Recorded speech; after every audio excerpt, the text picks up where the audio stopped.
trazer a meditação na palavra de Deus ao nosso coração. Hoje nós iremos falar sobre um assunto muito importante, sobre a glória de Deus. Lá em João, capítulo 1, verso 14, diz: "E o Verbo se fez carne e habitou entre nós, cheio de graça e de verdade. E vimos a sua glória como a do unigênito do Pai."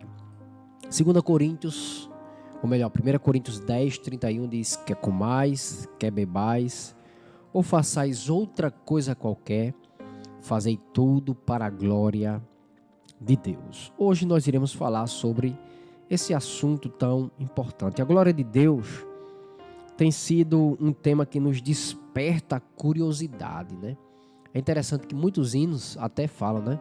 "Eu vejo a glória do Senhor hoje aqui", né? Muitas passagens bíblicas falam sobre a glória de Deus. E isso desperta, né, curiosidade. Oxe, o que é glória? O que é a glória de Deus? Tudo o que dela podemos imaginar parte daquilo que as Escrituras Sagradas registram acerca da sua manifestação. Na mentalidade e na experiência de Israel, lá no Antigo Testamento, a glória de Deus denota a revelação do seu ser e da sua presença entre os homens. No Antigo Testamento, vários termos hebraicos são utilizados para descrever a qualidade de glória pertencente a algo ou alguém. Em relação à pessoa de Deus, podemos notar algumas ocorrências em especial. Ou seja, quando nós lemos alguns textos do Antigo Testamento, está lá falando sobre a glória de Deus. Mas o que significa glória? O que significa essa palavra glória? Ela pode significar magnificência, grandeza, pode significar majestoso, poderoso, nobre, grandioso, pode significar esplendor. São todos sinônimos da palavra glória, são os significados da palavra glória que está lá no Antigo Testamento. E vários textos, nós quando lemos as Escrituras vemos que realmente são colocadas a palavra glória quando quer mostrar a majestade de Deus, quando quer mostrar o poder de Deus, quando quer mostrar a sua magnificência, quando quer mostrar a sua majestade. Tudo vai nos mostrando a glória de Deus. Então vamos ver algumas coisas interessantes aqui relacionadas o relacionamento entre Deus e o homem. Como Deus ele revela a sua glória ao homem de acordo com aquilo que as Escrituras nos ensinam. Primeira coisa, Deus ele mostra a sua glória aos homens no tabernáculo. Após a libertação do povo de Israel do Egito, o povo hebreu, em sua jornada até a terra prometida, passou a conviver diretamente com Deus, né? Quando Deus tira o povo de Israel lá do Egito, que eles vão para a terra prometida, e aí por causa da rebeldia do povo, Deus ele faz com que o povo viva no deserto 40 anos. Então, quando eles estão ali no deserto, Deus ele mostra a sua glória para aquele povo. E como foi que Deus mostrou a sua glória para aquele povo? Justamente através do tabernáculo. O tabernáculo que foi construído por Moisés era o local, era a forma que Deus escolheu para que o povo entendesse que Deus estava no meio deles. Deus ele começou a conviver diretamente com o seu povo, tendo como guia, protetor e sustentador. Deus se manifestou através de uma nuvem no deserto, né? A Bíblia diz que durante o dia uma coluna de nuvem ia guiando o povo, e aquela nuvem representava a presença de Deus, como à noite uma coluna de fogo ia os guiando. Então aquilo mostrava para o povo de Israel a manifestação de Deus. Isso está escrito lá em Êxodo, capítulo 16, e o verso de número 7 e o verso de número 10. Como também no Monte Sinai.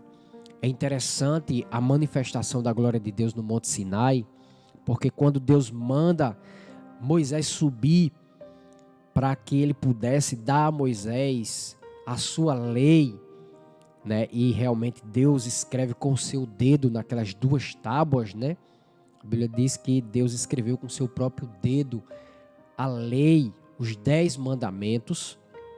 E aí a Bíblia diz que quando Moisés sobe para ali, aquele monte fumegava e ninguém podia nem encostar naquele monte, nem homem, nem animal, porque quem encostasse era, naquele exato momento, era fulminado, porque a glória de Deus se fazia presente.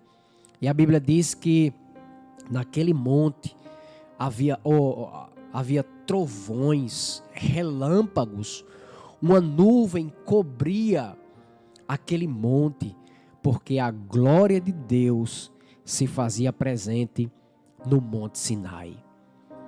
E às vezes eu fico me perguntando, né, como foi que Moisés ele suportou tanta glória, né? Realmente foi a graça de Deus, foi a misericórdia de Deus que não deixou que Moisés fosse fulminado ali por Deus, porque a glória de Deus estava presente ali naquele lugar. Isso está escrito lá em Êxodo capítulo 19, o verso 19, Êxodo 24, verso 15 ao verso 18 e Êxodo 34, do verso 5 até o verso de número 8. Além da nuvem, da coluna de fogo, além do Monte Sinai, Deus também pousara e estava no meio do povo, mostrando ali a sua glória através do tabernáculo. Deus mandou que Moisés construísse o tabernáculo e Deus deu todas as medidas ali para que Moisés construísse o tabernáculo, para que a nação de Israel contemplasse a sua presença, não mais agora à distância, mas agora no meio, no seu meio. No final do livro de Êxodo, é mencionado a glória de Deus, a presença de Deus enchendo o tabernáculo. Isso está lá em Êxodo capítulo 40, verso 34 ao verso 38. Como sinal de que o próprio Deus passara a habitar entre os israelitas. A partir daí, sua glória se manifesta especialmente em momentos de sacrifícios. O livro de Levítico é uma continuação de Êxodo, pois é visto como um manual de princípios de santidade para os israelitas, tendo por fato o Deus Santo habitando entre eles. Então, quando Moisés ele termina de construir aquele tabernáculo, a Bíblia diz que no momento que eles estavam ali sacrificando, Deus ele se manifesta naquele meio, Deus recebe aqueles sacrifícios com fogo, né? E todos percebem ali a Bíblia diz que uma nuvem repousava sobre aquele tabernáculo para comprovar a presença real, a glória de Deus presente naquele lugar. Todos, quando estavam ali sabiam que o Deus de Israel estava presente através daquela representação que era o tabernáculo. Assim como a real e santa presença de Deus exigia uma vida prática de santidade em Israel, da mesma forma acontece com os crentes hoje. Se o Deus Santo, através do seu Espírito, habita em nós, como você avalia o nível de santidade do seu comportamento, das suas palavras, dos seus pensamentos, dos seus relacionamentos, das suas atitudes?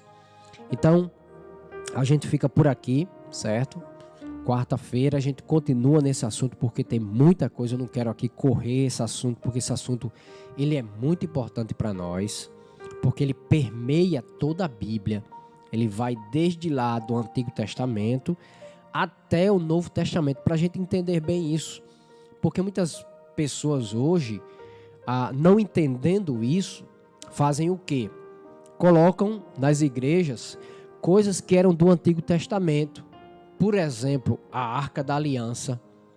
A Arca da Aliança estava lá no tabernáculo, foi depois colocada no templo que Moisés, que Salomão construiu, e aquela arca ela era a representação da glória de Deus. Aí tem pessoas que pegam essa arca e querem trazer, faz uma réplica, e querem colocar nos templos de hoje, das igrejas. Será que isso tem lógica? A gente vai aqui, tá certo, explicando devagarzinho para os irmãos, para que a gente possa entender bem essa questão da glória de Deus, da majestade de Deus, da grandeza de Deus, do poder de Deus, da manifestação de Deus para o seu povo. Deus se revela para o seu povo através da sua glória. Através da sua glória. Então nós vimos hoje que Deus se revelou lá no Antigo Testamento, nos tempos de Moisés, através da nuvem que os guardava durante o dia, através da coluna de fogo durante a noite, através das manifestações no Monte Sinai e através do tabernáculo.